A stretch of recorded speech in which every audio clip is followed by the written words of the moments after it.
Bismillahirrahmanirrahim. Assalamualaikum warahmatullahi wabarakatuh. Innal hamdalillah nahmaduhu wa nasta'inuhu wa nastaghfiruhu wa natubu ilaihi wa na'udzu billahi min syururi anfusina wa sayyiati a'malina may yahdihillahu fala mudilla lahu wa may yudlil fala hadiyalah.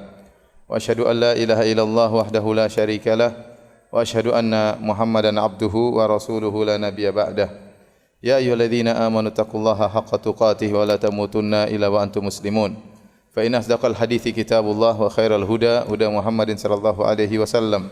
Wa syarrul umuri muhdatsatuha wa kullu muhdatsatin bid'ah wa kullu bid'atin dhalalah wa kullu dhalalatin finnar. Hadirin dan hadirat yang dirahmati oleh Allah Subhanahu wa taala, alhamdulillah pada kesempatan kali ini kita dipermudah oleh Allah untuk bisa berkumpul di masjid yang mulia ini, dan kita berterima kasih juga kepada takmir masjid yang telah memudahkan kita untuk menyelenggarakan acara ini. Semoga Allah memberi ganjaran sebesar-besarnya di akhirat kelak. Amin ya rabbal alamin. Salawat dan salam tercurahkan selalu kepada junjungan kita Nabi Muhammad sallallahu alaihi wasallam dan juga kepada keluarganya serta seluruh sahabat beliau tanpa terkecuali. Topik yang akan kita bahas pada kesempatan kali ini adalah bagaimana menjadi wanita penghuni surga. Mau tidak mau kita akan bahas tentang bagaimana ciri-ciri wanita yang solehah. Karena yang bisa masuk surga cuma wanita solehah. Kalau tidak solehah, maka dia masuk neraka Jahannam. Dan pembahasan ini semakin penting di zaman sekarang ini karena kita tahu betapa banyak ya godaan-godaan yang bisa memalingkan wanita dari jalan yang lurus. Kalau zaman dahulu belum ada internet, belum ada medsos, maka tidak mudah wanita untuk digoda. Mungkin dia hanya terjerumus dalam penyimpangan kalau dia salah bergaul. Kalau dia salah bergaul, salah berteman, maka dia pun menyimpang. Tapi di zaman sekarang ini, di zaman now ya, wanita-wanita duduk sendiri dia bisa rusak sendiri.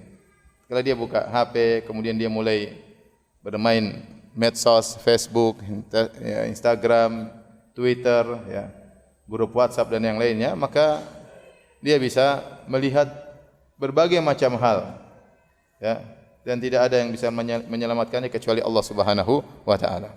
Kalau dia tidak memiliki landasan agama yang kuat, maka dia akan menjadi liar, melihat sana, melihat sini, hal-hal yang tidak pernah dia lihat sebelumnya akan terlihat, ya. Dia akan belajar dengan hal-hal yang buruk, yang sangat berbahaya, yang itu terjadi di zaman sekarang ini. Oleh karenanya membekali para wanita baik yang belum menikah maupun yang sudah menikah dengan ilmu agama itu sangat penting. Ya, karena kita hidup di dunia cuma sebentar. Kita hidup di dunia cuma sebentar. Setelah itu kita meninggal dunia, kemudian kita merasakan hasil dari perbuatan kita selama hidup di atas muka bumi ini. Maka pada kesempatan kali ini saya akan menyebutkan ya ciri-ciri wanita solehah, ya, nanti dicatat ya. Mungkin 1 sampai 20, nanti tinggal dilihat saya cirinya berapa ya. Kalau cirinya cuma 5, hati-hati ya. Kalau cirinya 18, alhamdulillah, berarti lumayan ya. Kalau cirinya cuma 1, segera perbaiki diri ya. Tolong dicatat satu persatu ya. Dan ini kajian khusus buat ibu-ibu dan akhwat-akhwat. Sebenarnya bapak-bapak enggak usah hadir sebenarnya ya, tapi ya. Iya. Saya kurang bebas menyampaikan ya. Tapi ya sudahlah, enggak apa-apa ya. Qadarullah ya. Baik. Hadirat ibu-ibu dan akhwat yang dirahmati oleh Allah Subhanahu wa taala.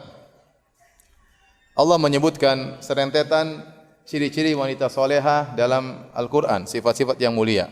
Secara umum, semua sifat yang disebutkan tentang orang-orang bertakwa itu juga berlaku kepada wanita solehah. Yang disebutkan tentang lelaki mukmin, tentang muttaqin, tentang mukminin itu juga berlaku kepada wanita. Karena hukum asal perintah kepada lelaki sama dengan perintah kepada wanita. Tetapi kalau kita mau menjelaskan ini secara keseluruhan, maka sangat panjang lebar. Maka mungkin kita akan mengkhususkan sifat-sifat yang khusus Allah sebutkan kepada wanita. Saya ulangi, seluruh sifat-sifat mulia yang Allah sebutkan kepada para lelaki dalam Al-Quran, hukum asalnya juga berlaku kepada wanita. Ya, kalau laki suruh bertakwa, wanita juga suruh bertakwa. Wa aqimus shalah, dirikan salat, wanita juga harus mendirikan apa? Salat. Suruh puasa, wanita juga suruh puasa. Tapi kita tidak membahas itu. Yang kita bahas adalah sifat-sifat spesial ya yang Allah sebutkan khusus tentang para wanita dalam Al-Qur'an, dan juga kita akan bawakan hadis-hadis yang berkaitan tentang ciri-ciri wanita salehah.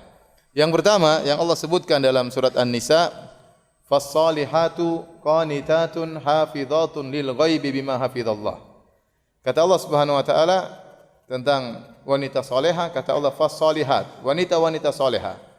Qanitatun, yang mereka memiliki sifat kunut. Kunut artinya al-mudawamah ala ta'ah, senantiasa menjalankan ketaatan kepada Allah Subhanahu wa taala. Al-qunut. Hafizatun lil ghaib. Qanitatun hafizatun lil ghaib. Kemudian di antara sifat berikutnya hafizat, yaitu mereka menjaga lil ghaib tatkala suami mereka tidak ada, tatkala suami mereka tidak hadir. Apa yang mereka jaga, kata para ahli tafsir, itu mereka menjaga ya harga diri mereka, mereka menjaga kesucian mereka, mereka menjaga harga diri suami mereka, mereka menjaga harta suami mereka tatkala suami mereka tidak ada. Kalau suami mereka tidak hadir, Allah perintahkan mereka untuk menjaga hak-hak suami, apalagi tatkala suaminya hadir di rumah. Di sini Allah hanya menyebutkan hafizatun lil ghaib, karena ini perlu penjagaan khusus, wanita yang menjaga hak-hak suaminya tatkala suaminya lagi tidak di rumah, tidak hadir di hadapannya. Ya. Nah, ini ayat yang bercerita fas-salihat, tentang wanita-wanita salehah. Kalau kita perhatikan ternyata menggabungkan dua hal. Bagaimana seorang wanita menunaikan hak Tuhannya, hak Rabbnya, dan bagaimana seorang wanita menunaikan hak suaminya. Oleh karenanya, kalau kita bertanya, apa yang dimaksud dengan lelaki soleh? Siapakah yang dimaksud dengan wanita solehah? Maka jawaban yang mudah, lelaki yang soleh atau wanita yang solehah adalah orang yang menunaikan hak Tuhannya dan hak manusia. Itu orang yang soleh. Dia menunaikan hak Rabbnya dan dia menunaikan hak manusia yang lain. Dan kita ini dalam kehidupan ini kita diliputi dengan hak dan kewajiban. Kita punya hak dan juga kita punya kewajiban. Saya contohnya sebagai suami, saya punya hak. Hak saya misalnya istri saya harus taat, anak-anak saya mungkin harus taat, saya waktu kecil harus dirawat oleh orang tua saya. Ya, ini di antara hak saya. Tapi saya punya kewajiban. Kewajiban terhadap ibu saya, kewajiban terhadap bapak saya misalnya, kewajiban terhadap istri saya, kewajiban terhadap saudara-saudara saya, kewajiban terhadap anak saya ya. Kewajiban terhadap istri saya ya. Ingat ya, istri saya ya, mufrad ya. Tunggal ya. Jangan sampai salah tafsir ya. Taib, saya diliputi dengan hak dan kewajiban. Orang yang cerdas dalam kehidupan ini, dia berusaha menunaikan kewajiban. Adapun hak dia kalau tidak terpenuhi, enggak ada masalah, nanti akhirat dia akan ambil. Tapi jangan sampai dia meninggal dunia dalam kondisi ada hak orang lain belum dia tunaikan. Ada kewajiban belum dia tunaikan. Ini musibah bagi dia pada hari kiamat kelak. Makanya di antara tafsiran, ini sering saya sampaikan tapi saya ulangi lagi, di antara tafsiran firman Allah, "Fa idza ja'atis sakha yauma yafirul mar'u min akhi wa ummihi wa abi wa sahibatihi wa banihi." Tatkala ditiupkan sangkakala, maka seorang akan lari dari saudaranya, saudara kandungnya dia akan tinggalkan. Padahal itu hari yang sangat genting. Hari seorang membutuhkan teman, dan teman yang bisa menolong dia adalah orang terdekatnya. Tetapi ternyata pada hari kiamat dia lari meninggalkan saudaranya. Dia tidak mau ketemu dengan saudaranya. Yauma yafirul mar'u min akhi wa ummihi wa abi. Dia akan lari meninggalkan ibunya, meninggalkan ayahnya. Wa sahibatihi wa bani, istrinya yang sangat dia cintai dia akan tinggalkan, dia tidak pedulikan, dan anak-anaknya pun tidak dia pedulikan. Kenapa? Sebagian ahli tafsir mengatakan karena dia tidak mau dituntut. Tidak mau dituntut oleh mereka, tidak mau dituntut oleh orang tuanya, oleh kakaknya, oleh adiknya, oleh istrinya, oleh anaknya. Dia tidak mau dituntut. Kenapa? Karena ada kewajiban-kewajiban di dunia tidak dia tunaikan kepada orang-orang dekat tersebut. Karenanya para hadirin dan hadirat, kalau mau kita ditanya, siapa orang yang soleh? Lelaki yang soleh, siapa wanita soleh? Wanita soleh adalah wanita yang menunaikan hak Tuhannya dan menunaikan hak yang memiliki hak padanya, seperti hak suaminya, mungkin hak orang tuanya, hak anaknya. Itu wanita solehah. Sederhana. Tinggal bagaimana kita menerapkan kesolehan tersebut, bagi sejauh mana kita menunaikan hak Tuhan kita, Rabb kita, dan hak orang-orang terdekat kita. Makanya dalam ayat ini Allah menggabungkan dua-duanya. Allah mengatakan fas-salihat. Siapa orang saleh? Qanitat, yaitu yang sering taat kepada Allah Subhanahu wa taala, senantiasa taat. Allah berbicara tentang hak Allah. Kemudian Allah sebutkan hak suaminya. Hafizatun lil ghaib, yang menjaga hak suaminya tatkala suaminya lagi tidak ada, lagi tidak di rumah. Karena hak terbesar yang harus ditunaikan oleh seorang istri adalah hak suami, lebih daripada hak yang lainnya. Ini sering saya tekankan juga. Seorang wanita sebelum dia menikah, maka hak yang paling besar harus dia tunaikan, atau kewajiban yang terbesar harus dia tunaikan adalah hak kedua orang tuanya. Tetapi ketika dia sudah menikah, maka berubah. Hak yang paling harus dia tunaikan adalah hak suaminya. Hak suaminya lebih daripada hak kedua orang tuanya. Seandainya kalau ada perselisihan antara kedua orang tuanya dengan suaminya dalam masalah rumah tangga, maka keputusan suaminya harus didahulukan daripada keputusan kedua orang tuanya. Contoh sederhana, dia tinggal di Jogja. Terus orang tuanya bilang, "Nak, kamu harus pulang di Papua misalnya." Jauh sekali. Terus suaminya bilang, "Enggak, kamu harus tinggal sama saya di Jogja." Maka tatkala itu yang dia dahulukan adalah keputusan apa? Suaminya. Kenapa? Allah yang suruh demikian. Nabi yang suruh demikian. Alaihi salatu wassalam. Sampai-sampai Nabi SAW berkata, "Lau kuntu amiran ahadan an yasjuda li ghairillah la amartul mar'ata an tasjuda li zawjiha." Kalau saya boleh menyuruh seorang untuk sujud kepada manusia yang lain, saya akan perintahkan wanita untuk sujud kepada suaminya. Ini jelas bahwasanya hak paling besar bagi yang harus ditunaikan oleh seorang istri adalah hak suaminya. Nah, ayat ini menggabungkan keduanya. Mau masuk surga, laksanakan dua ini. Hak Allah dijalankan, hak suami dijalankan. Sederhana. Maka fokus pembicaraan kita kebanyakan masalah ini. Hak Allah dan hak apa? Hak suami. Hak Allah, kalau ingin masuk surga maka taat kepada Allah Subhanahu wa taala. Sebagaimana hadis yang masyhur, kata Nabi sallallahu alaihi wasallam, "Idza shallatil mar'atu khamsaha wa shamat syahraha wa hassanat farjaha wa ata'at ba'laha qila laha udkhilil jannati min abwabil jannati syi'ti." Jika seorang wanita salat 5 waktu, hak Rabbnya. Puasa di bulan Ramadan, hak Rabbnya. Hassanat farjaha, ini hak Rabb dan hak suami. Wa ata'at ba'laha, dan taat kepada suaminya. Maka dikatakan kepadanya, masuklah engkau ke surga dari pintu mana saja yang engkau sukai. Dia penuhi dua hak ini. Maka hendaknya seorang wanita di benaknya selalu, hak Allah sudah saya tunaikan dan hak suami saya sudah saya tunaikan belum. Ini yang paling utama dalam benaknya. Bagaimana saya bisa semampu-mampunya menunaikan hak Allah dan hak suami. Makanya qanitat mudawama ala ta'ah, sibuk ketaatan kepada Allah Subhanahu wa taala. Seorang wanita soleha, jelas dia rajin baca Al-Quran, kemudian pagi petang zikir pagi petang, ya. Kalau dengarkan kajian, wanita soleha. Waktunya berpuasa dia puasa sunnah, hak Rabbnya dia tunaikan. Waktunya bersedekah dia bersedekah. Kalau malam hari dia sempatkan solat witir, sebelum tidur dia baca zikir sebelum tidur, wanita soleha. Enggak usah kita banyak teori, praktekkan aja yang seperti itu harian. Wanita soleha, bangun subuh, bangun. Sebelum subuh bangun, kemudian solat witir.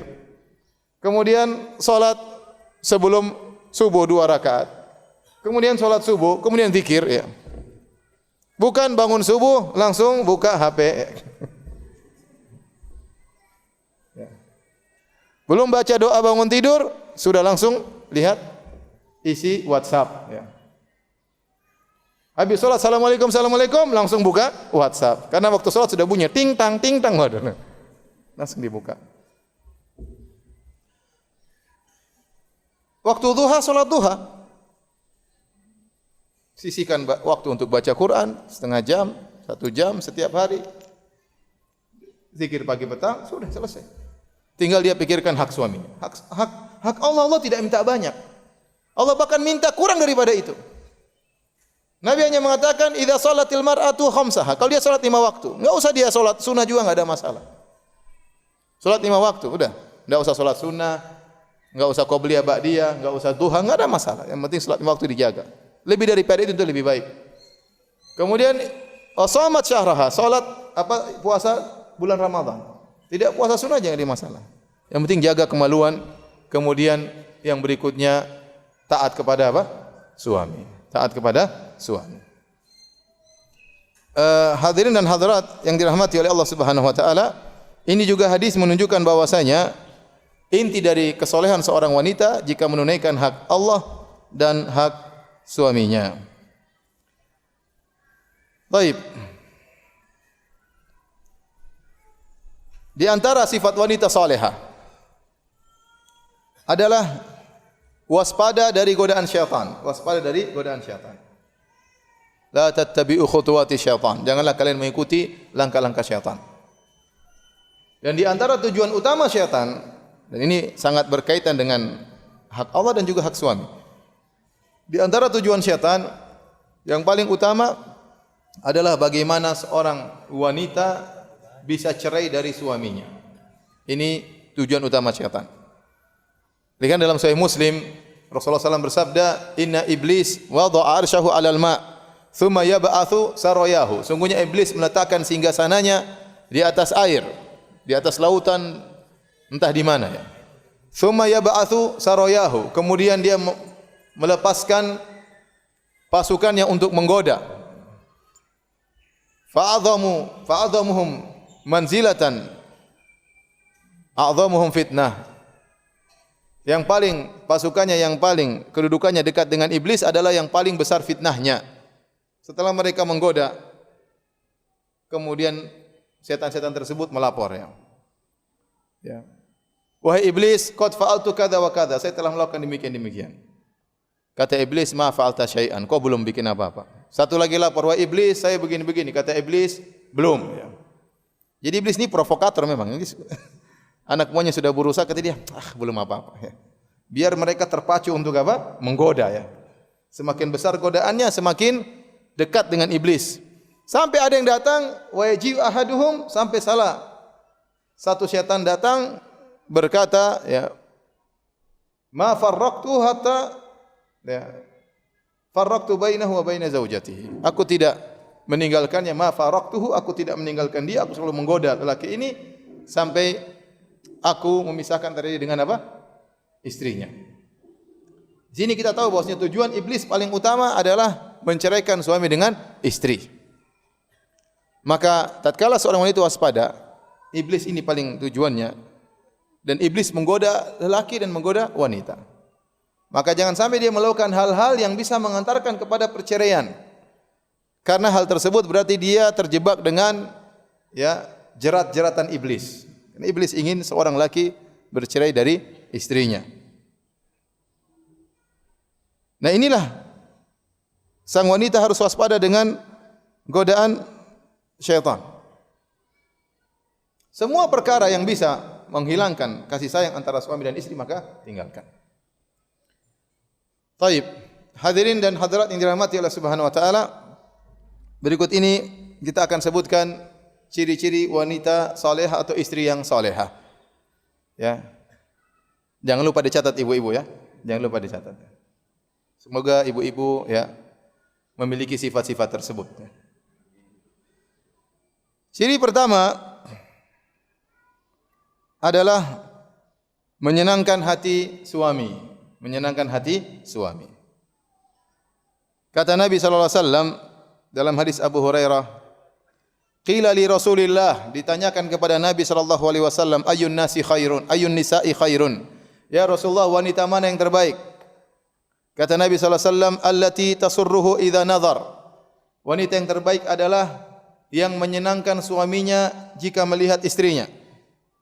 Wa tuti'uhu idza amar. Kalau diperintahkan dia taat. Wala tukhalifuhu fi nafsiha wa maliha bima yakrah. Dan dia tidak menyelisih suaminya yang berkaitan dengan dirinya dan berkaitan dengan harta suaminya dengan melakukan perkara yang dibenci oleh suaminya. Dia berusaha taat, berusaha menyenangkan suaminya dan tidak berusaha menyelisihi suaminya. Baik berkaitan dengan dirinya, kalau suaminya bilang gini-gini dia taat, atau berkaitan dengan harta suaminya. Ini wanita terbaik. Wanita yang paling salehah memiliki sifat ini. Di antaranya kalau dilihat oleh suaminya menyenangkan hati suaminya. Nah, ibu-ibu sekarang renungkan, Saya kalau dilihat sama suami saya senyum atau sumpah, itu lihat coba. Kalau suami saya senang berarti ini saya punya ciri satu.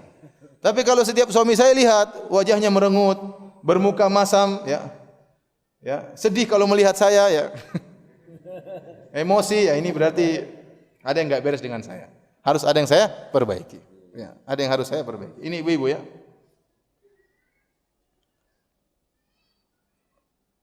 Kemudian agar seorang wanita disenangi oleh suaminya, kalau dilihat menyenangkan, tentunya dia harus persiapan dirinya.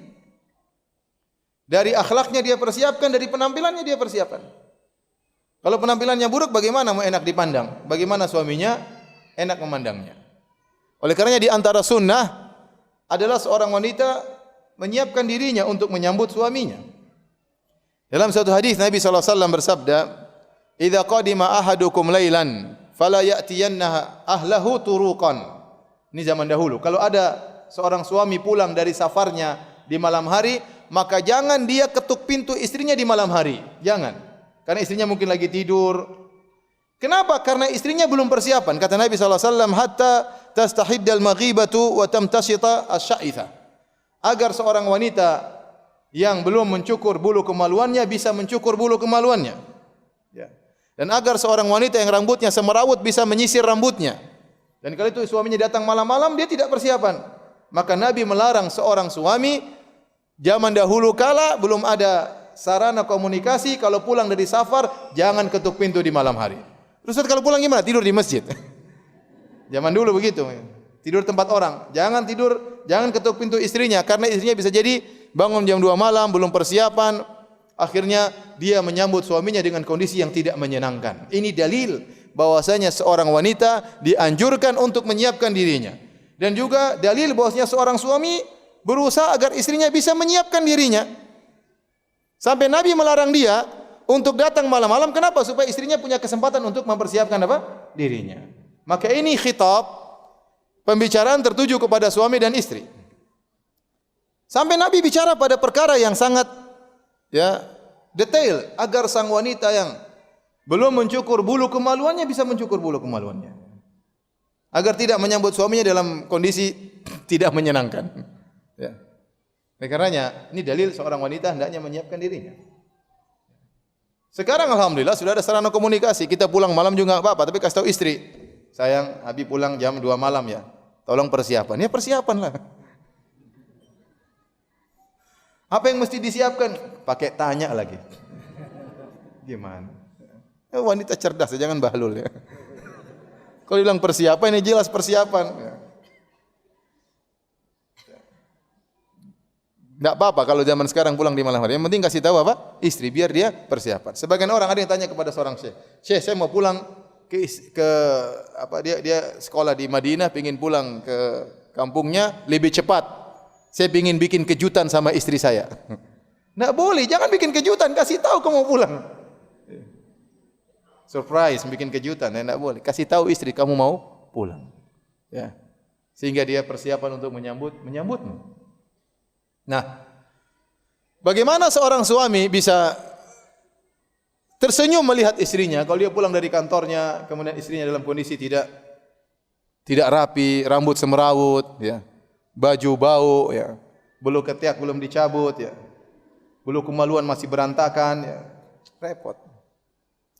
Sementara suaminya di kantor melihat pemandangan yang indah,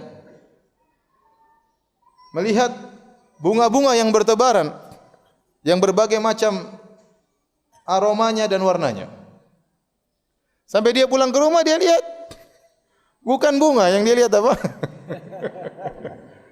Yang dia lihat enggak tahu apa. Bau dan tidak menyenangkan. Ya. Sungguh aneh di zaman kita sekarang ini, ada seorang wanita yang tidak tahu berhias kecuali kalau mau keluar rumah, baru dia pandai berhias. Tapi kalau di rumah dia tidak berhias untuk apa? Suaminya. Bagaimana kita seorang wanita bisa menjadi wanita terbaik? Sementara Nabi SAW mengatakan, tasurruhu idza nadhara ilaiha, menyenangkan suaminya kalau suaminya memandangnya. Maka yang dirahmati Allah Subhanahu wa taala, jangan lupa kalau suami datang, persiapkan diri. Menyambut suami. dengan semampunya. Dan ini juga peringatan kepada suami untuk memberi kesempatan istri untuk menyiapkan dirinya. Di antaranya apa? Kasih uang untuk pergi ke salon misalnya. Kasih uang untuk pergi ke salon. Ya. Sayang kamu pergi ke salon sayang. Ya. Nih rambutmu cukur begini-begini ya. Jangan lupa pakai ini ya. Kasih istri. Ingin istri cantik tapi enggak mau keluar biaya. Nanti kalau istrinya sudah bilang sayang, Abi minta uang buat apa ke salon? Kenapa? Buat bercantik. Abi sayang sama kamu. Begini aja enggak apa-apa. Kenapa? Dia pelit. Udah kamu udah cantik begini aja. Enggak perlu ya. Yang penting bulu-bulu cukur gitu. Istri perlu mempercantik diri untuk perawatan. Enggak ada mas, yang penting tidak berlebihan. Yang penting tidak berlebihan. Jadi dua-duanya, istri berusaha, suami juga berusaha. Dari sisi penampilan harus dia perhatikan. Yang sampai ada penampilan dari tubuhnya yang suaminya tidak suka. Lihat Nabi SAW, ya. Kalau pulang pertama kali masuk ke rumah, apa yang dilakukan? Bada habis siwak, dia siwak dulu. Nabi kapan mau siwak? Mau sholat, mau ketemu Allah Subhanahu Wa Taala siwak. Mau ketemu istri juga apa? Siwak. Berarti Nabi memperhatikan penampilan tubuhnya agar kalau berbicara dengan istrinya enak. Tidak mengeluarkan aroma yang tidak menyenangkan. Maka dalam sebagian riwayat Nabi SAW tatkala ingin menikah lagi, Nabi menyuruh istrinya untuk mengecek wanita tersebut. Di antara wasiat Nabi, syummi awaridhoha, ciumlah bagian sekitar mulutnya. Apakah wanita ini menjaga kebersihan mulutnya atau tidak? Maka seorang wanita jangan sekali-sekali ketemu dengan suaminya dengan badan yang tidak enak, jangan. Dia kalau keluar tidak boleh pakai parfum, tapi kalau dalam rumah silakan pakai parfum sebanyak-banyaknya. Kalau memang ketiaknya bau, siapkan apa namanya?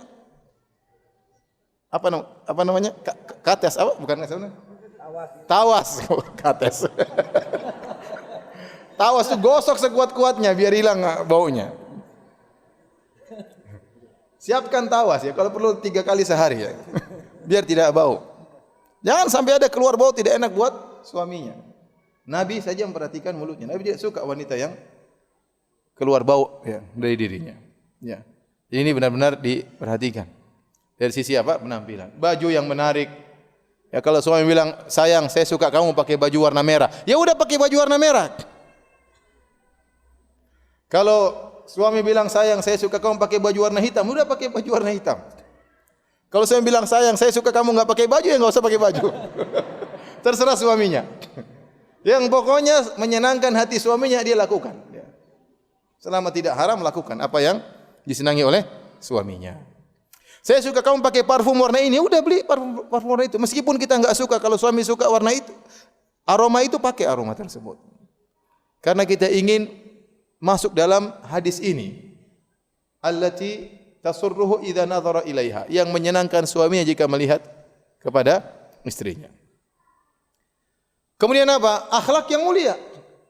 Kenapa seorang suami terkadang senang melihat istrinya? Karena dia lihat istrinya akhlak mulia. Murah senyum, tidak suka marah-marah, tidak suka teriak-teriak, sabar dengan kekurangan suaminya, sabar dengan kekurangan rumah tangganya. Dia bahagia melihat apa? Istrinya. Melihat istrinya pasti senyum. Kenapa? Dia di balik pandangan tersebut dia tahu siapa yang sedang dia pandangi. Istri saya luar biasa. Tapi kalau setiap datang ke rumah istrinya, mana duitnya, mana gajinya, mana strip gajinya, mana ini. Pasti lihat, pasti wajahnya masem. Kenapa? Karena tahu ini yang sedang dia pandang ini matre luar biasa. Makanya dia jengkel ngelihatnya. Saya mau cerita ya, sekedar cerita saja. Jadi saya punya kawan, istrinya 3. Saya punya teman banyak yang poligami, alhamdulillah. Saya tidak tertular tapi ya. Jadi saya punya kawan istrinya 3. Saya ketemu dia bilang, "Ustaz, saya mau nikah lagi yang keempat. Tapi saya mau cari orang Afrika." Buat apa? Saya ingin tahu anak saya seperti apa. Bukan itu pembahasannya. Pembahasannya dia mengatakan, "Saya punya istri nomor 2, Ustaz. Luar biasa baiknya. Bagaimana saya tidak sayang sama dia?" Saya tidak tanya, dia cerita sendiri. Artinya dia banggakan apa? Istrinya. Saya tidak tanya gimana istri yang pertama, yang kedua, ketiga, yang keempat, saya enggak tanya. Itu kan masalah pribadi orang, privasi. Enggak baik kita tanya. Tapi dia cerita sendiri, ya udah saya karena teman ngobrol, saya dengarkan. Dia bilang, istri saya yang kedua Ustaz, ya, setiap saya datang, dia sambut saya, dia bukakan sepatu saya. Kemudian dia tanya, sebelum saya datang, saya mau makan apa, dia siapin. Tanya gitu. Dia enggak tanya, kapan pulang? Enggak. Dia tanya, pulang mau makan apa? Subhanallah. Ya. Dia tanya seperti itu. Maka dia siapkan apa yang saya sukai. Kemudian kalau lagi makan sama saya, kalau saya makan ikan yang banyak tulangnya, dia ambilin, tulang-tulangnya diambil, baru dia kasih kepada saya. Dia bilang, gimana saya tidak sayang sama istri saya. Pelayanan luar biasa. Ya. Memang kalau kecantikan mungkin sama, 1, 2, 3 tidak jauh-jauh beda. Tapi yang dia perhatikan adalah akhlak. Bagaimana saya tidak senang melihatnya, sementara dia layani saya begitu seperti itu. Makanya ibu yang dirahmati Allah Subhanahu wa taala, sama suami perhatian. Kalau suami datang cium tangannya, bukakan sepatunya, ya. Bukakan bajunya, ya. Kalau kukunya panjang, potong kukunya. Giginya kuning, sikat giginya, ya. Kumisnya panjang, dicukur, enggak ada masalah. Ini dilakukan oleh sebagian istri, ya. Dilakukan oleh sebagian istri. Inilah yang membuat seorang wanita bisa enak dipandang oleh apa? Suaminya. Baik. Jadi harus persiapan untuk menyambut suami. Bahkan dalam hadis Aisyah radhiyallahu anha tatkala Nabi sallallahu alaihi wasallam mau datang, Aisyah radhiyallahu taala anha berkata, ya, qadima Rasulullah sallallahu min safarin wa qad satartu bi kiramin li ala sahwatin li. Kata Aisyah, tatkala Nabi ingin pulang dari safar, maka aku siapkan semacam kain yang bermotif, aku letakkan di satu sahwa, ada yang mengatakan semacam tempat untuk meletakkan sesuatu, mungkin seperti taplak diletakkan, dihias rumahnya oleh Aisyah radhiyallahu anha. Kenapa? Karena Nabi mau datang. Karena Nabi mau datang. Jadi kalau suami apalagi safar dari jauh, rapi-rapiin rumah, bersih-bersihin, parfumin, ya, apa namanya, taplak meja mungkin diganti, kemudian spray kasur diganti, ya. Untuk menyambut apa? Suami. Kita juga baju dirapikan ketemu suami, ya. Ini intinya agar suami senang melihat istri. Kemudian di antara sifat-sifat penghuni surga juga yang hendaknya dimiliki oleh seorang wanita, ini sifat yang keberapa ini? Yang keberapa? Yang ketiga. Taib.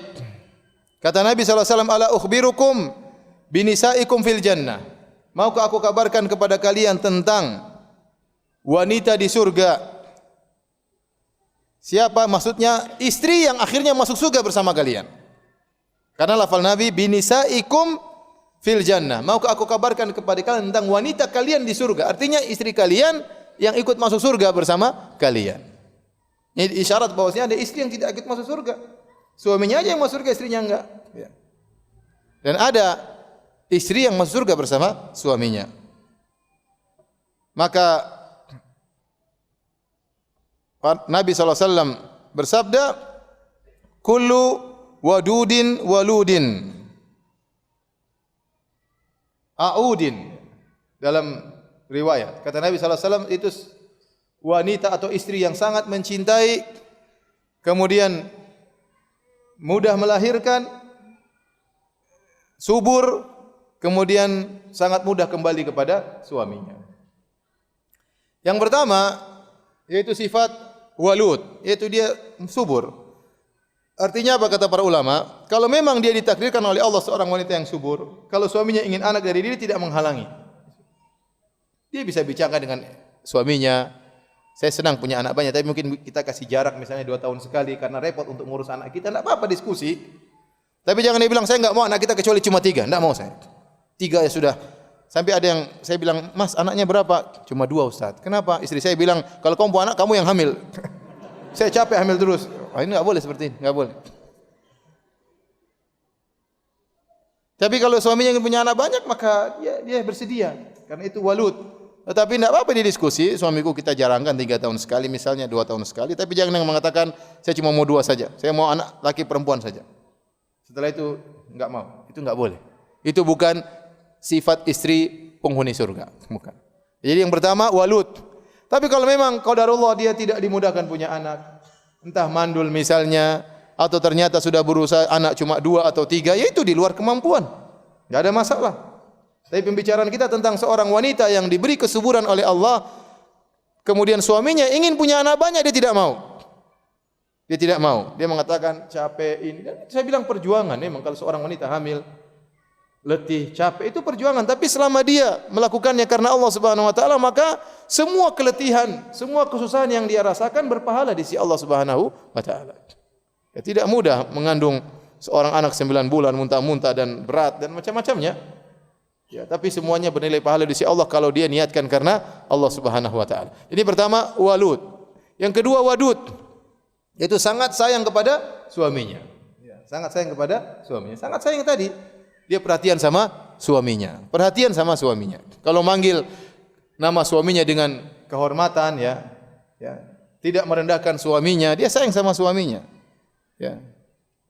Kalau suaminya sakit maka dia rawat. Kalau suaminya kedinginan maka dia selimuti. Ya. Kalau suaminya kepanasan maka dia nyalain AC. Seperti itu.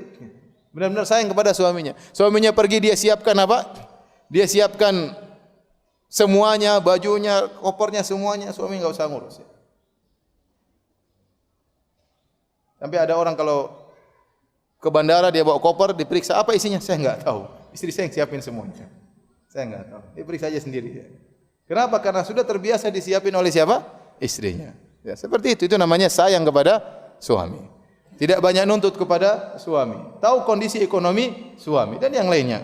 Harus suami tahu bahwasanya istrinya penyayang kepada dia. Makanya ibu-ibu, ya, kalau sampai suami membanggakan ibu-ibu di hadapan temannya, berarti ibu-ibu sudah berhasil.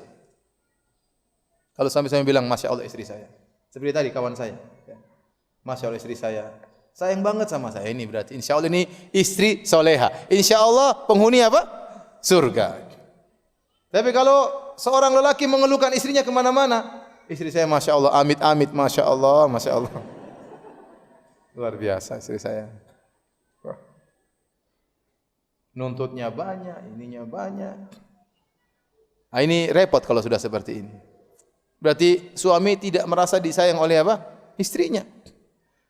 Berarti istrinya tidak memiliki ciri penghuni surga. Bukan penyayang kepada suaminya. Namanya orang sayang seperti apa? Kita sayang sama anak kita kan perhatian. Perhatian bajunya, perhatian gizinya, perhatian apanya, penampilannya. Kalau jorok kita bersihkan, kalau kotor kita bersihkan. Namanya sayang sama anak, sama istri sayang sama suami. Ya sayang. Ya. Gimana sayang? Seperti itulah. Kemudian al-aud, ciri berikutnya. Wanita saleh al-aud yaitu suka kembali kepada suaminya kalau ada masalah.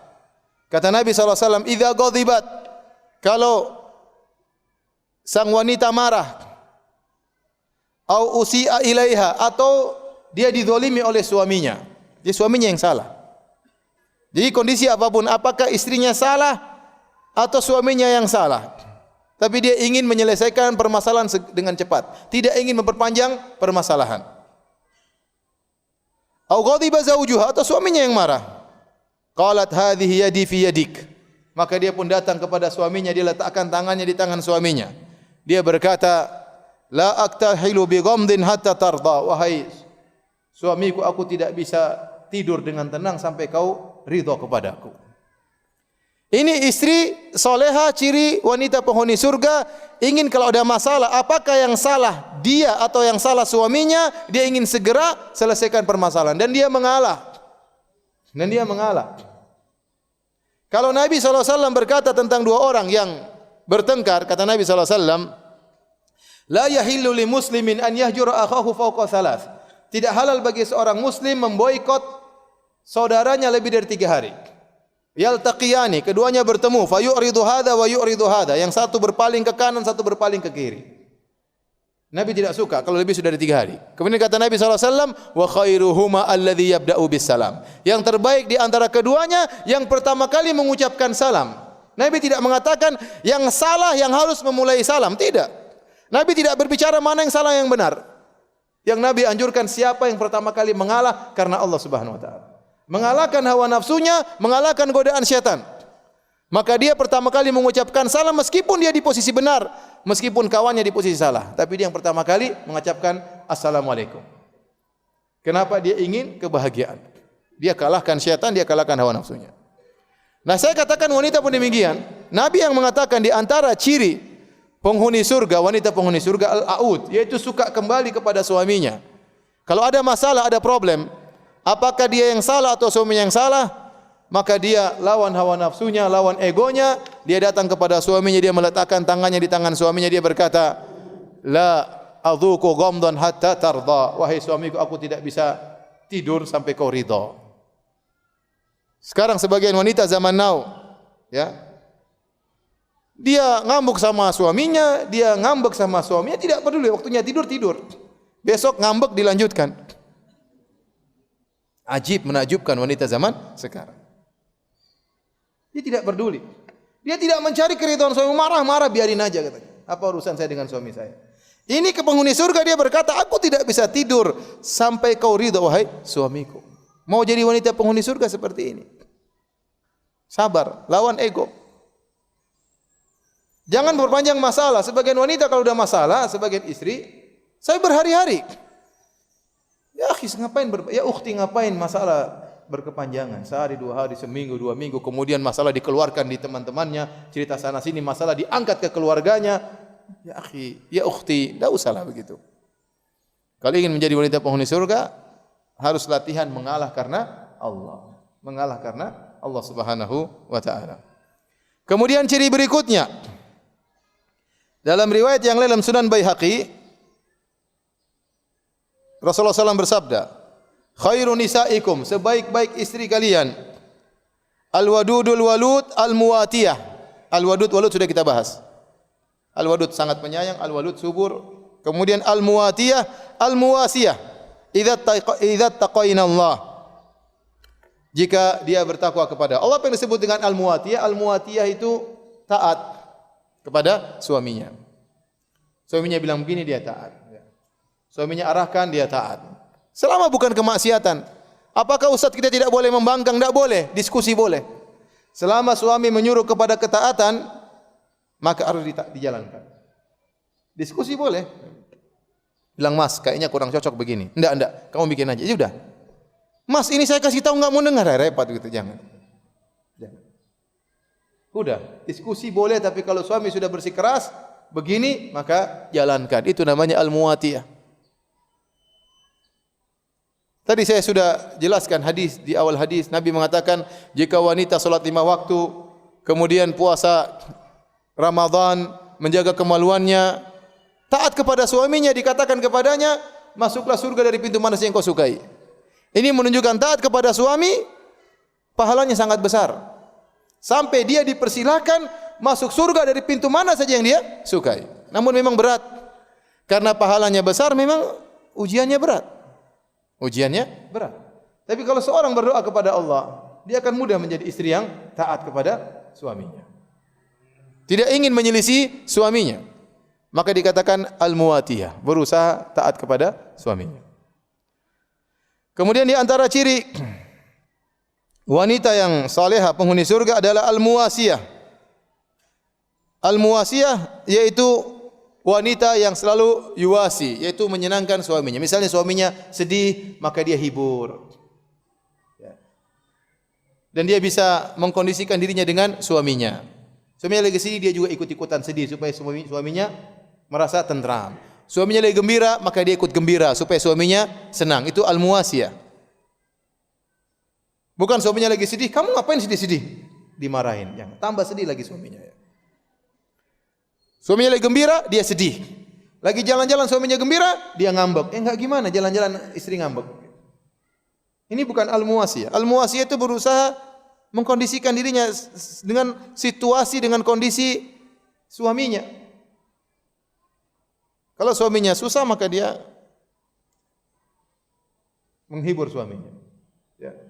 Seperti kita sering sebutkan, Khadijah radhiyallahu anha waktu Nabi SAW dalam kondisi sulit, maka dia tuwasih, maka dia pun menghibur Nabi SAW.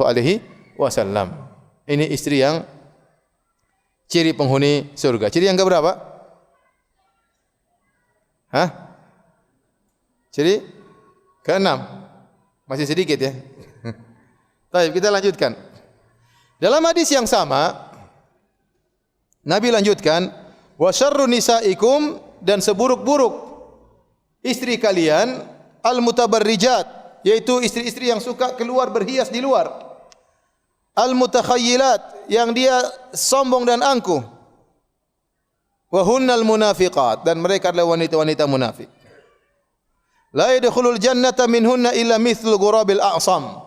Tidak ada yang masuk surga dari mereka kecuali seperti gagak yang ada garis-garis putihnya. Artinya jarang. Jarang. Ini sifat yang harus dijauhi oleh seorang wanita. Al-mutabarrijat, al-mutakhayyilat. Suka keluar rumah. Suka keluar rumah. Kita ambil kesimpulan di antara ciri wanita penghuni surga adalah suka menetap di rumah. Allah berfirman, wa qarna fi buyutikunna, wanita salehah suka di rumah. Bahkan semakin dia di bagian dalam dari rumah, dia semakin mulia. Makanya Nabi mengatakan, wanita yang salat di ruang tamu lebih baik kalau dia salat di kamarnya. Pahalanya berbeda. Wanita salat di kamarnya beda dengan wanita salat di ruang tamunya. Kenapa? Semakin dia tersembunyikan, semakin dia terpingit, semakin mulia di sisi Allah Subhanahu wa taala. Ini dalil bahwasanya wanita dianjurkan untuk menetap di rumahnya. Keberadaan dia di rumah itu berpahala di sisi Allah Subhanahu wa taala. Dia menjalankan perintah Allah, wa qarna fi buyutikunna. Hendaknya kalian menetap di rumah kalian. Jangan dia sangka dia di rumah tidak dapat pahala, dia diam aja di rumah dapat pahala. Dia diam aja di rumah dapat pahala. Apalagi diamnya di rumah diisi dengan yang bermanfaat. Ngurus suami, ngurus anak-anak, baca Quran, mendengarkan pengajian, berkhidmah kepada suami. Maka tidak sama dengan wanita yang hobinya keluar rumah, mutabarrijat, berhias. Makanya setelah itu Nabi gandengan dengan al-mutakhayyilat, yaitu wanita yang khuyala, yang sombong. Kenapa? Wanita suka berhias biasanya digandengkan dengan pamer dan sombong. Iya atau tidak? Ya, berhias apa? Untuk pamer sama teman-temannya. Berhias dengan tasnya, gaya dengan jilbabnya, dengan warna yang aneh-aneh, dengan model yang terbaru, dengan penampilan yang luar biasa. Gaya dengan sendalnya, ya. Sendalnya dibuat yang tinggi-tinggi, ya. Karena orang yang suka berhias di luar sering bergandengan dengan angkuh, pamer. Makanya Nabi mengatakan, seburuk-buruk istri kalian al-mutabarrijat al-mutakhayyilat, yang suka keluar rumah, berhias dan sombong. Kenapa dia ingin keluar? Dia ingin pamer barang dia. Dia baru beli tas mungkin berapa puluh juta. Ada yang beli tas 100 juta, ada yang beli tas 1 miliar. Mungkin kalau di Jogja enggak begitu, saya enggak tahu ya. Tapi kalau di Jakarta itu terjadi. Orang beli tas sampai ratusan juta. Saya pernah ditanya, Ustaz, bolehkah saya beli tas harganya 650 juta? Masya Allah. Saya sudah bersedekah Ustaz, saya sudah zakat, sudah saya keluarkan. Saya masih punya uang. Bolehkah saya bersedekah dengan saya beli tas harganya 650 juta? Masya Allah. Itu tas apa itu? Tas 650 juta. Mungkin bisa nyimpan mobil di situ ya. Mahal sekali. Ternyata waktu saya pergi ke sebagian daerah di Eropa, ada orang jual tas 1,5 miliar. Dan orang Indonesia pada ngantri beli, subhanallah. Ya, tas mahal itu buat apa? Buat untuk berhias, untuk pamer kepada kalau pertemuan. Akhirnya ada sebagian ibu-ibu juga pingin begitu, beli yang KW. Beli yang apa? KW. Janganlah. Ya. Wanita hendaknya betah di rumah. Betah di rumah. Kata Nabi SAW, innal mar'ata auratun, wanita itu aurat. Idza kharajat istasyrafa syaitan. Kalau dia keluar, syaitan mengintai. Istisyraf itu begini. Diintai itu apa? Untuk dijadikan bahan jeratan bagi para lelaki. Dihiasi, diindahkan. Maka jangan dia menjadikan dirinya menjadi sumber fitnah, jerat bagi syaitan untuk menjerat para lelaki. Mereka bisa masuk surga, kata Nabi bisa. Ya. Tapi sangat sedikit. Mungkin diampuni, mungkin amal solehnya yang lain. Kata Nabi, mithlul ghurabil a'sam. Hanya seperti gagak yang ada warna putihnya. Jarang, biasanya gagak itu hitam full. Ada sebagian gagak ada warna putihnya di kakinya atau warna putihnya di badannya. Jarang gagak seperti itu. Artinya kalau ada wanita yang hobinya seperti itu, keluar rumah, berhias di luar, angkuh, maka sulit bagi dia untuk masuk surga. kecuali hanya segelintir kecil yang bisa masuk surga. Maka saya ingatkan kepada para wanita, biasakan diri untuk diam di rumah, jangan suka keluar rumah. Karena suka keluar rumah bukan ciri penghuni wanita surga.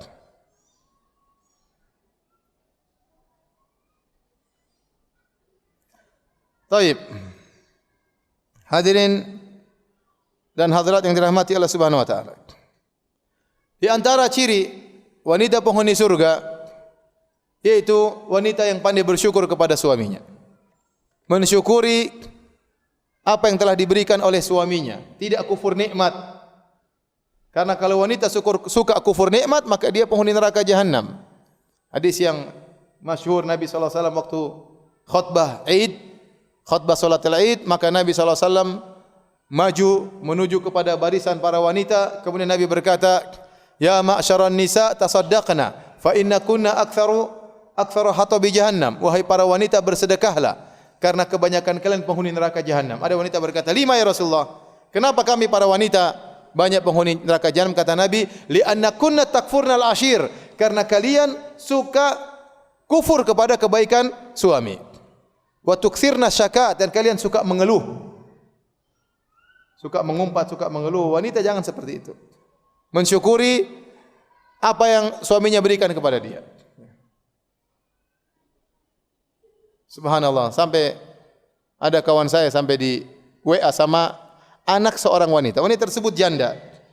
Anaknya pingin ibunya itu punya suami.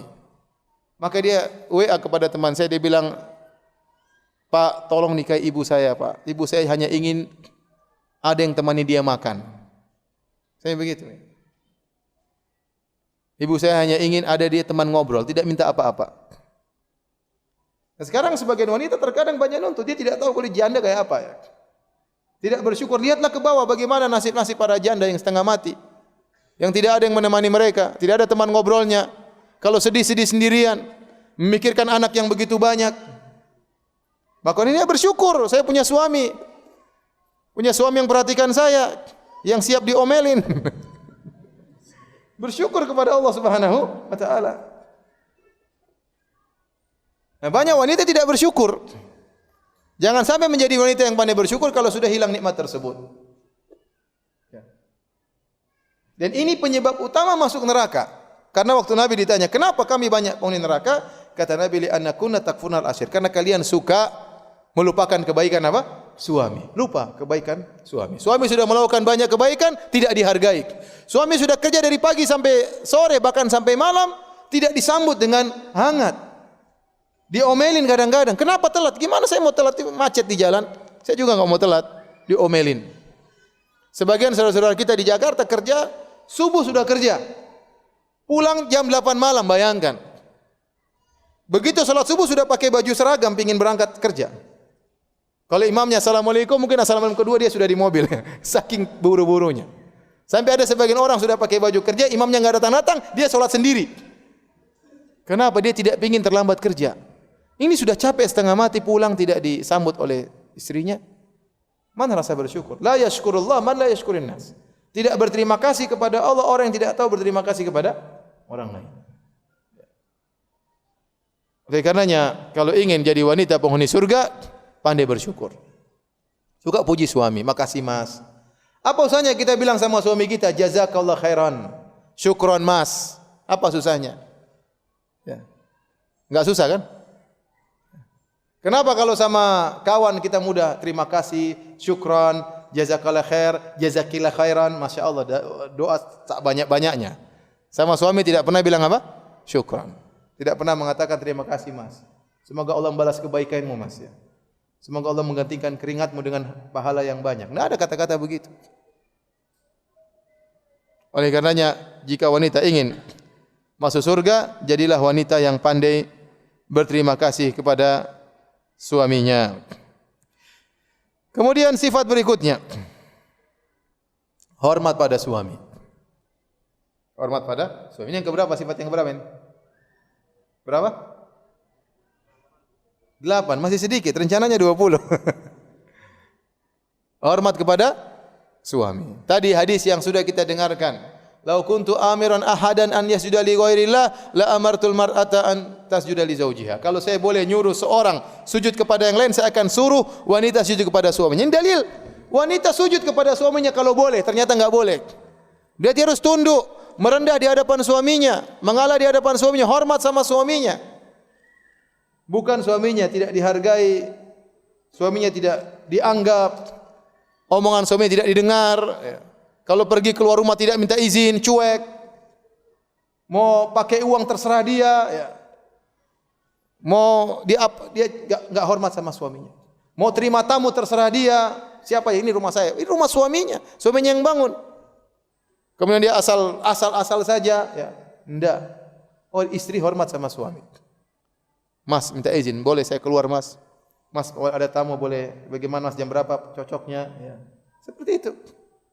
Mas, ada keluarga mau datang. Hormat sama suami. Dan ini adalah ciri penghuni surga. Adapun wanita yang tidak hormat sama suaminya, maka ciri penghuni neraka jahanam. Dulu ada kawan, dia menikah pertama, menikah kedua. Dia mengeluh, "Ustaz, istri saya yang pertama, Ustaz, saya ini kayak kucing."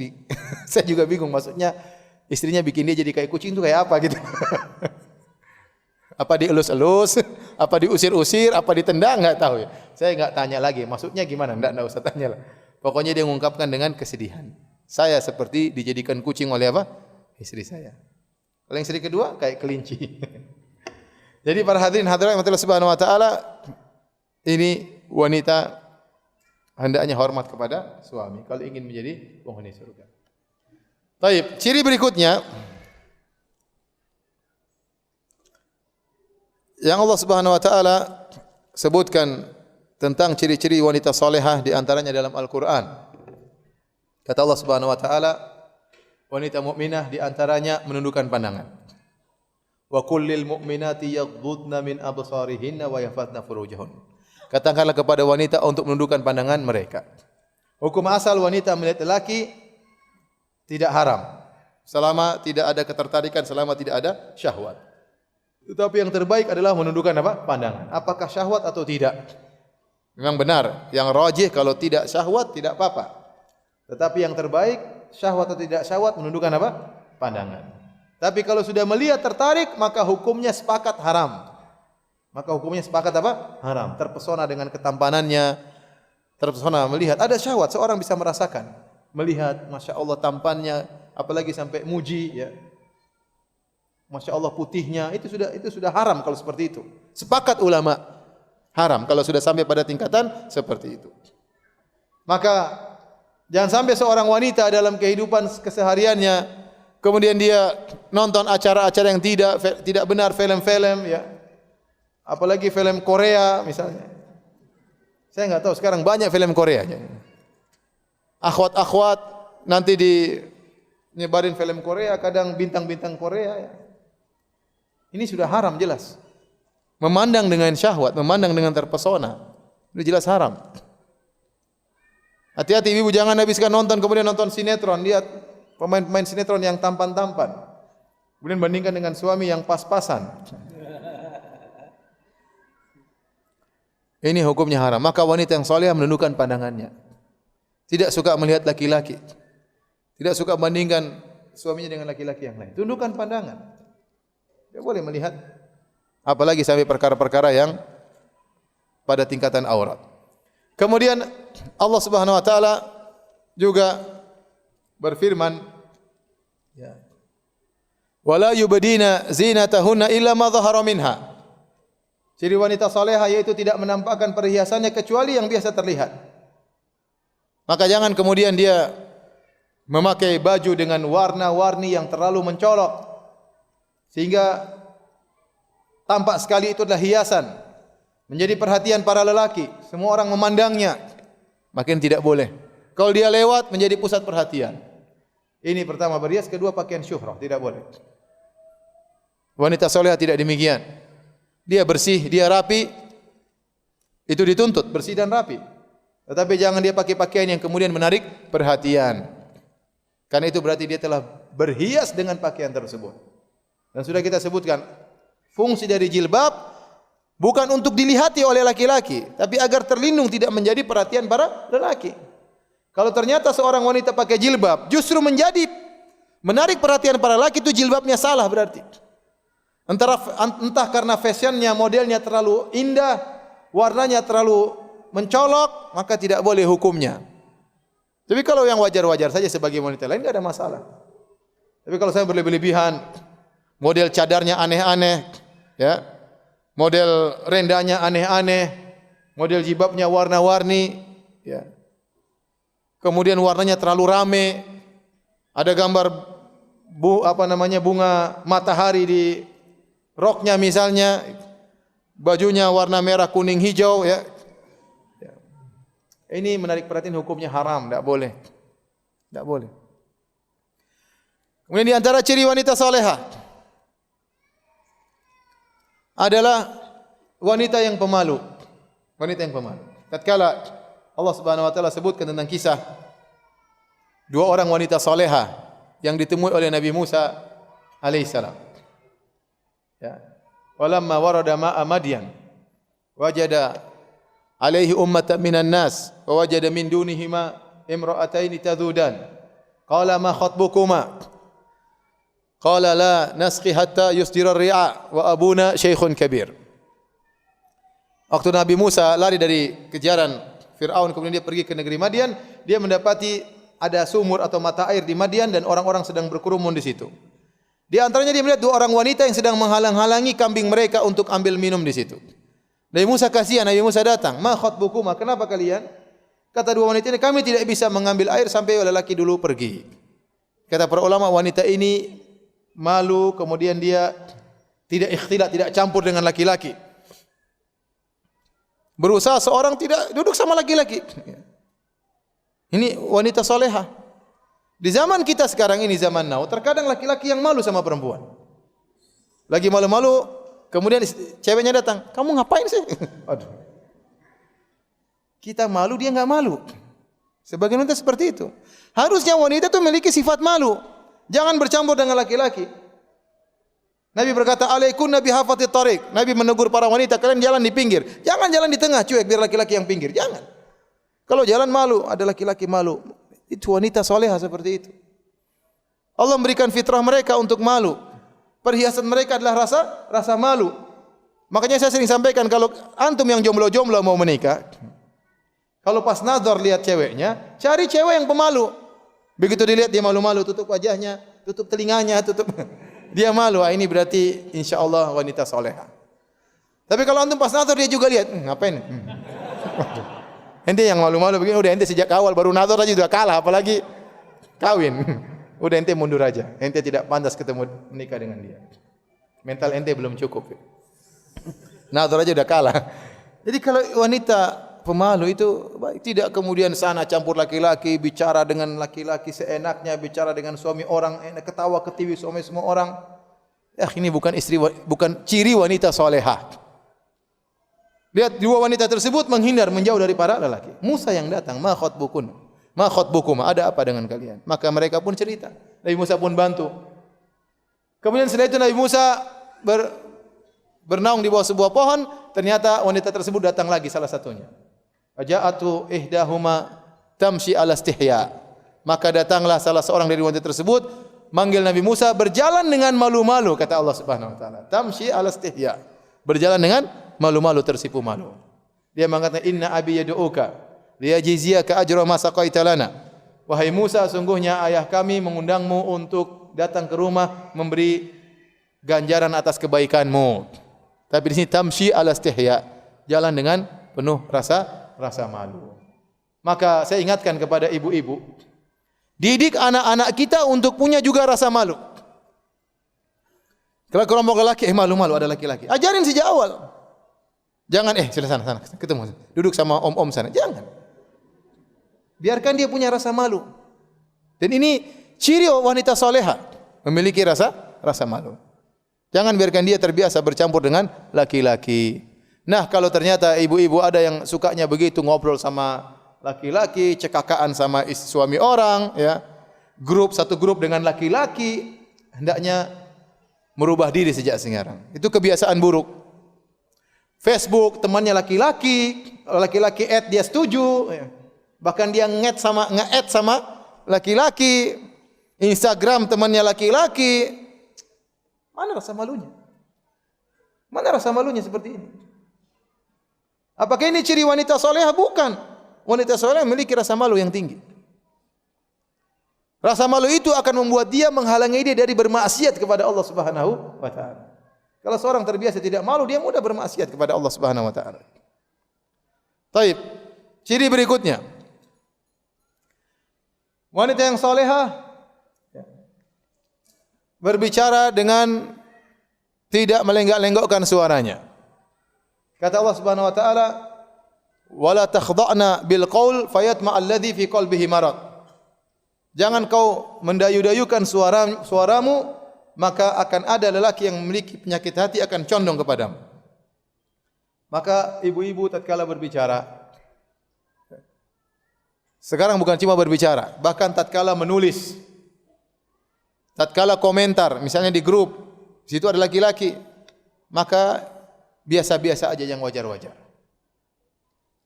Kalau perlu misalnya ternyata WhatsAppan dengan orang lain yang bukan mahramnya, maka yang wajar-wajar.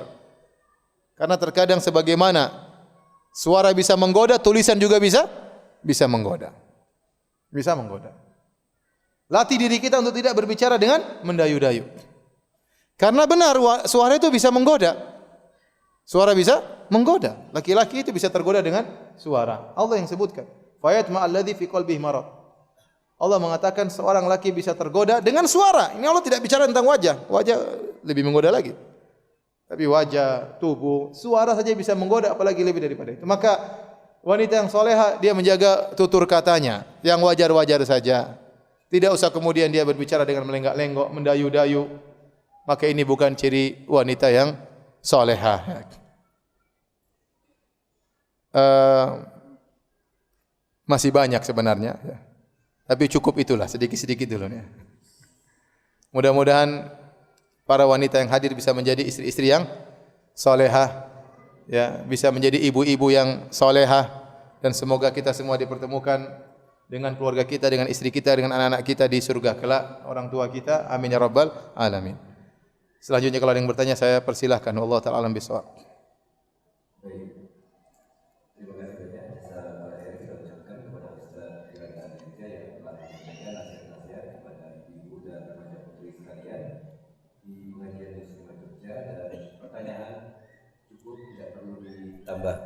Tidak perlu ditambahkan lagi, ya. Tidak perlu, cukup, sudah terlalu banyak. Kita bacakan, Ustaz. Bismillahirrahmanirrahim. Assalamualaikum warahmatullahi wabarakatuh, Ustaz. Ustaz, adakah pahala khusus untuk wanita yang bersabar karena qadarullah dia di dunia ini mandul? Wallahu a'lam bishawab. Saya tidak tahu ada pahala khusus, tetapi seorang bisa beribadah dengan apa yang Allah takdirkan dengan sabar, husnuzon kepada Allah Subhanahu wa taala, ya. Wanita yang mandul tentunya dia diuji, ya. Diuji. Siapa yang tidak ingin punya anak? Siapa yang tidak ingin punya momongan? Siapa yang tidak ingin punya keturunan? Betapa banyak orang yang diberi keturunan, mereka mendapatkan kebahagiaan yang besar. Tetapi seorang yang ditakdirkan ternyata tidak punya anak, maka dia ibadah yang bisa dilakukan adalah bersabar. Ibadah yang pertama. Ibadah yang kedua, dia husnudzon kepada Allah Subhanahu wa taala. Dia yakin bahwasanya apa yang Allah atur kepada dirinya lebih baik daripada pengaturan terhadap dirinya. Dia yakin bahwasanya rencana Allah tentang dirinya lebih afdal, lebih baik daripada rencana dirinya tentang dirinya. Karena yang lebih tahu tentang maslahat kita adalah Allah Subhanahu wa taala. Allah yang lebih tahu. Allah mentakdirkan seorang demikian, yakinlah di balik takdir tersebut pasti ada maslahat, pasti ada hikmah yang Allah kehendaki.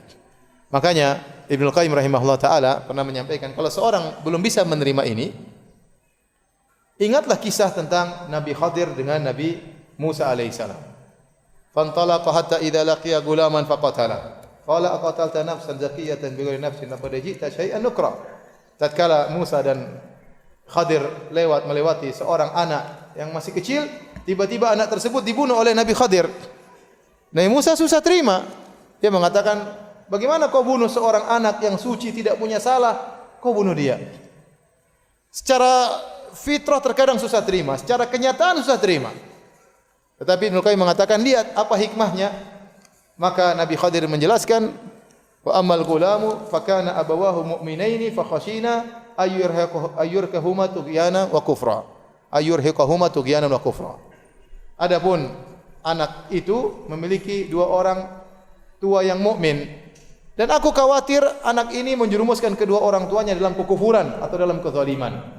Betapa banyak orang karena begitu sayang kepada anaknya terjerumus dalam kezaliman. Betapa banyak orang karena sayang kepada anaknya maka dia pun bermaksiat. Sayang sama anaknya, harusnya anaknya banyak tuntutan, harusnya dia korupsi, akhirnya dia riba, akhirnya macam-macam.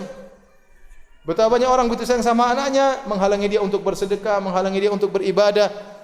Maka sebagaimana kita bisa tahu cerita tentang anak ini yang dijelaskan oleh Khadir, maka kiaskanlah dengan musibah yang kita alami. Kita dikasih musibah oleh Allah, tidak punya anak, maka jangan lupa husnuzan. Husnuzan itu ibadah tersendiri. Ibadah kepada Allah Subhanahu wa taala di samping sabar disertai dengan husnuzan kepada Allah Subhanahu wa taala. Wallahu ta'ala alam bisawab. Baik, terima kasih Ustaz atas jawaban yang telah diberikan.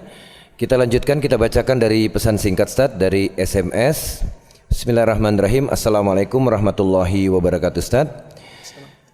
Ustaz, saya mau tanya, apa yang harus dilakukan istri jika suaminya tidak soleh? Seperti suami suka berkata kasar, menafkahi kurang karena kerja tidak pasti, sering menjual harta yang ada, sedangkan anak 8 orang. Wah, istri saya nanti nih 5 ya saya. Sering mengeluh masakan yang kurang enak, sering tidur aja kerjanya. Sudah. Bagaimana? Sudah. Bagaimana harus bersikap? Mohon nasihat dari Ustadz. Sabarlah. Sabar, nasihati, enggak ada nasihat. Kita sabar, kita nasihati dapat pahala. Dia dengar atau enggak dengar dapat apa? Pahala. Ingatkan, Mas, mungkin kita susah begini karena kurang takwa. Mungkin suami kurang takwa, mungkin anti kurang takwa. Ingatkan suami, motivasi dia, jangan lupa sholat duha, jangan lupa sholat malam. Motivasi ya. Mau apa lagi? Allah takdirkan ya. Udah punya anak 8 ya. Mau apa lagi? Ya, sabar. Semoga Allah nanti memberikan ya dari anak-anak tersebut ya kebahagiaan di dunia atau di akhirat. Tapi intinya jangan pernah putus asa untuk terus menasihati apa? Suami ya. Ya, suami kalau kita bicara baik-baik dari hati ke hati, insya Allah dia dengar. Bicara dari hati ke hati dengan menunjukkan penghormatan, dengan menunjukkan kasih sayang, dia akan mendengar. Tapi kalau kita omelin terus, ya dia mungkin tidak mendengar. Wallahu a'lam bishawab. Baik. Sekarang saya mau tanya, ini ada hadiah. Ibu enggak ada ini ya? Berarti buat bapak-bapak ya? Mic Ustaz. Ada mic? Ada ibu ada mic? Tolong di mic dulu. Ibu bapak aja dulu, bapak. Bapak, coba jelaskan tentang sifat istri solehah, yaitu menundukkan pandangan. Siapa yang bisa jelaskan? Mau jelaskan? Coba ya, silakan jawab. Maksudnya apa? Sebetulnya memandang laki tidak haram, tetapi lebih baik menundukkan pandangan. Terus syahwat, kalau sudah tertarik dengan ketampanannya, dengan warna kulitnya yang putih, maka sepakat ulama hukumnya apa? Haram. Masya Allah. Jadi jangan nonton Korea ya. Silakan. Nih, ada hadiah. Jangan lupa kasih istri ya. Baik. Iya. Ustadz, saya baru saja menikah melalui cara ta'aruf tapi atas kesadaran sendiri. Hari pertama sampai hari ketiga dia baik-baik saja. tapi di hari keempat dia mulai tidak menikmati kebersamaan. Sudah menikah ya? Sudah.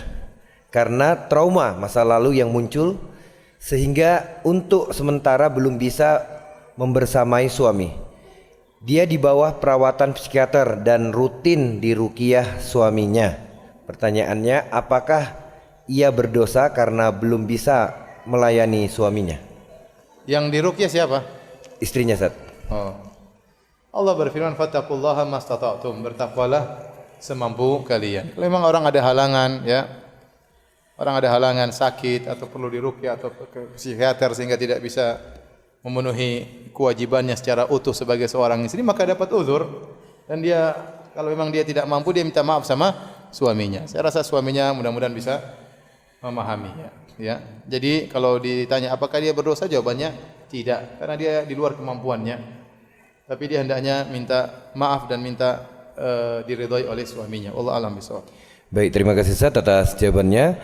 Ustadz, jika suami melarang istri menuntut ilmu atau berangkat pergi kajian, apakah yang harus seorang istri lakukan?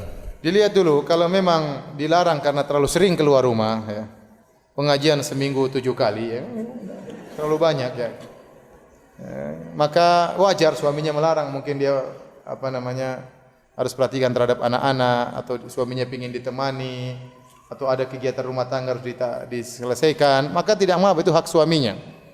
Ya, tapi kalau ternyata dilarang karena hal yang lain, misalnya tidak senang dengan pengajiannya, masalah akidah misalnya, maka dia berusaha menghadapinya dengan hikmah.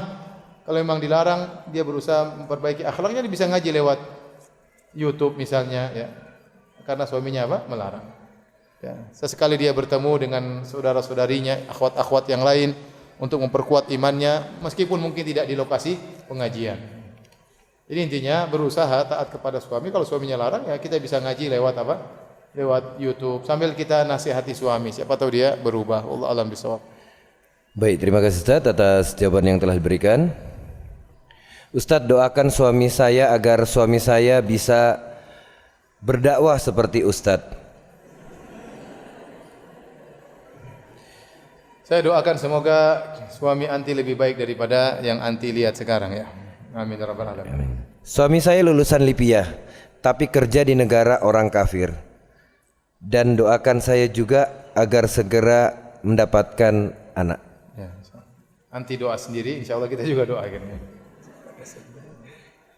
Yang kedua jangan dibaca. Ya. Bismillahirrahmanirrahim. Assalamualaikum warahmatullahi wabarakatuh, Ustaz. Waalaikumsalam. Bagaimana menghadapi suami yang suka menyimpan rahasia? Apalagi masalah keluarga besarnya. Padahal saya tidak komplain kalau dia masih mengurus keluarganya. Kehidupan rumah tangga ya harus dibangun di atas husnudzon, bukan suudzon ya. Berbaik sangka. Ya. Suami yang baik bisa mengatur kondisi istrinya, dan istri yang baik bisa memahami suaminya. Misalnya dalam kondisi seperti ini, istrinya bilang, "Mas, saya senang kalau kau cerita kepada saya, kau udah belikan buat keluargamu misalnya, kau sudah kasih uang buat ibumu. Insya Allah saya tidak saya malah senang kau seperti itu." Saya khawatir suaminya kenapa dia menyembunyikan sesuatu, karena istrinya mungkin enggak suka. Bisa jadi. Kalau dia mau kasih sesuatu sama ibunya, istrinya ngomel-ngomel misalnya. Kalau dia mau kasih sama kakaknya, istrinya ngomel-ngomel misalnya. Ya, mungkin terpaksa dia sembunyikan, dan tidak wajib istrinya tahu. Kalau kita bicara hukum, maka tidak wajib istrinya tahu. Tetapi tidak enak kehidupan rumah tangga seperti itu. Enaknya kita saling mengetahui, enggak ada masalah. Makanya sang istri harus merubah sikapnya. Misalnya dia yang mendukung suaminya untuk membantu keluarganya, dia yang kasih ide, "Mas, kayaknya ibumu lagi butuh ini, Mas, kayaknya adikmu lagi butuh ini, Mas, misalnya kau sudah bantu kakakmu belum?" misalnya. Nah, itu yang kalau seperti itu kan ngapain suaminya untuk menutup diri, merahasiakan. Maka dua-duanya harus saling saling perbaiki. Nah, dari sisi sang wanita saya mengatakan secara hukum syar'i tidak wajib suami mengabarkan semuanya kepada anti, tidak wajib. Kewajiban suami yaitu dia memenuhi kebutuhan anti sebagai seorang istri, sebagai seorang ibu rumah tangga. Uang yang lain terserah dia, mau dia sedekahkan, mau dia bangun masjid, mau dia kasih janda, terserah dia. Terserah dia. Tetapi saya katakan seperti ini kurang enak memang. Enak kita saling sama tahu. Karena betapa sering suami butuh kepada bantuan istri, dan betapa sering istri butuh kepada bantuan suami. Ya. Oleh karenanya, istri harus menampakkan keriduan dia, motivasi dia, dan dia berkata kepada suaminya, wahai suamiku, saya ingin kau bantu keluargamu dan tidak usah kau sembunyikan kepada saya. Ya. Insya Allah suaminya berubah. Ya. Terima kasih Ustaz atas jawaban yang telah diberikan. Mohon mic-nya ya yang tadi wireless tolong dimatikan ya, masih masuk.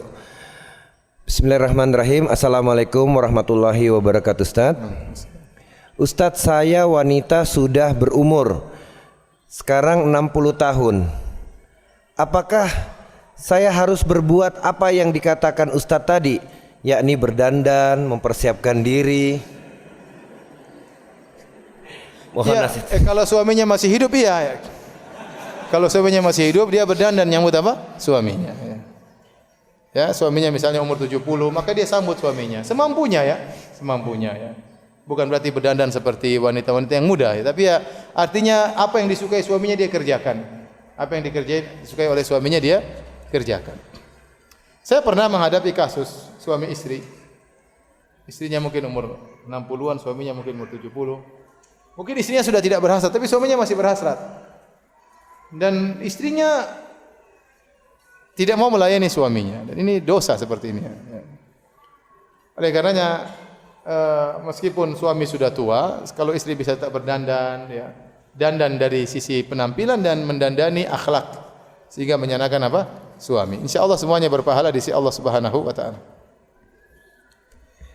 Baik, terima kasih Ustaz atas jawabannya. Ustadz, apakah istri yang mengizinkan suaminya poligami dijamin masuk surga?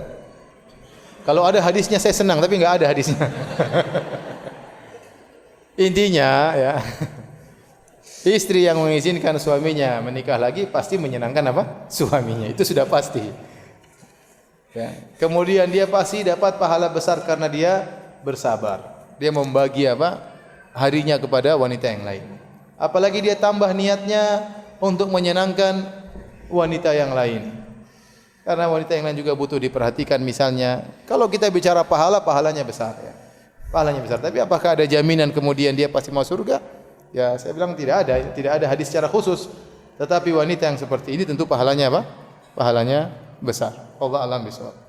Baik, terima kasih Ustaz atas jawabannya. Kita bacakan kembali Ustaz dari pesan singkat WhatsApp.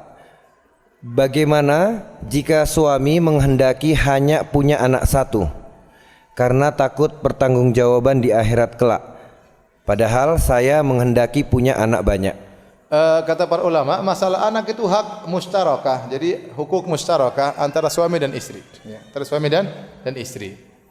Istri juga berhak ingin punya anak apa? Banyak. Ya diaturlah, jangan satu lah ya. Dicari jalan tengah, 5 lah. Enggak 10, enggak 25 lah ya. Satu, kalau tiba-tiba nanti ada meninggal dunia kan enggak enak enggak punya anak ya. Coba bicara sama suami ya. Jangan takut ya. Allah sudah banyak orang teman-teman kita punya anak banyak juga anak-anaknya berhasil. Selama angkanya masih wajar 5, 4. Wah, satu repot ya kalau sakit. Nanti kita juga berlebih-lebihan terlalu sayang sama dia. Akhirnya kita tidak mendidik dia. Sedikit-sedikit gelisah. Nah, karena cuma satu anak semata wayang ya. Mudaratnya juga ada. Coba diskusi sama suami, dan suami tidak boleh mematok hanya anak satu, nggak boleh, ya. Karena hak misalnya, mohon maaf, misalnya dalam berhubungan, kalau istri meminta suaminya tidak mencabut sebelum ejakulasi, tidak boleh suaminya mencabut. Dia juga punya hak untuk mendapatkan kelezatan misalnya, ya. Maka di antaranya dia juga punya hak untuk mendapat apa?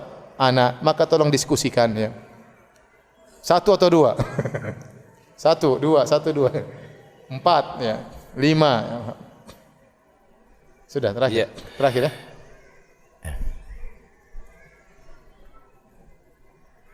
Ustadz, ada ujian berat bagi wanita karir adalah bila gaji istri lebih besar dari suami. Bagaimana memanage hati agar tetap ikhlas dan kelak bisa masuk surga? Siapa yang bertanya, lagi atau perempuan? Iya, akhwat Ustaz. Akhwat ya. Iya.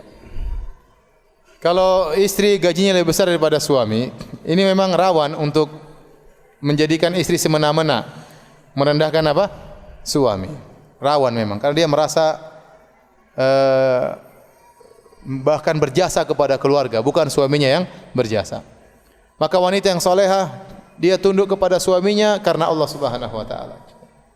Maka dia lawan, dia hormat suaminya karena Allah Subhanahu wa taala. Jika dia lakukan karena Allah Subhanahu wa taala, dia bisa taat sama suaminya insyaallah. Dia bisa tunduk. Selama yang menggerakkan perbuatan dia karena Allah Subhanahu wa taala. Baik, mungkin ini saja yang bisa sampaikan. Kurang lebihnya saya mohon maaf. Wabillahi taufiq wal hidayah. Assalamualaikum warahmatullahi wabarakatuh. Waalaikumsalam warahmatullahi wabarakatuh. Jazakallah khair kita ucapkan kepada Ustadz Dr. Firanda Andirja.